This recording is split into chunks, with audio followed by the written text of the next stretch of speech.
பாவிகளாக இருக்க எங்களுக்காக இப்பொழுதும் எங்கள் இறப்பின் வேலையெல்லாம் வேண்டிக் கொள்ளும். ஆமென்.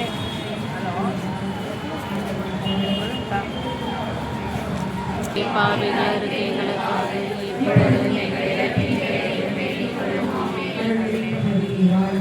ஆண்டவருடன் பெண்கள் குலாசில் பெற்றவள் நீரே, உம்முடைய திருவயிற்றின் கனியாகிய இயேசு ஆசி பெற்றவரே. புனித மரியே இறைவனின் தாய், மரியே வாழ்வு, ஆண்டவருடன் பெண்கள் குலாசில் பெற்றவள் நீரே, உம்முடைய திருவயிற்றின் கனியாகிய இயேசு ஆசி பெற்றவரே. புனித மரியே இறைவனின் தாயே, பாவிகளாக இருக்க எங்களுக்காக அருளறிந்த மரியே வாழ்க, ஆண்டவருடனே பெண்களுக்குள் ஆசீர் பெற்றவள் நீரே, உம்முடைய திருவயிற்றின் கனியாகிய குலாசீர் பெற்றவள் நீரே, உம்முடைய திருவயிற்றின் கனியாகிய இயேசு ஆசீர் பெற்றவரே. புனித மரியே இறைவனின் தாயே, பாவிகளாக எங்களுக்காக இப்பொழுதும் எங்கள் இறப்பின் வேளையிலும் வேண்டிக் கொள்ளும். ஆமென். தந்தைக்கும் மகனுக்கும் மாட்சிமை உண்டாவதாக.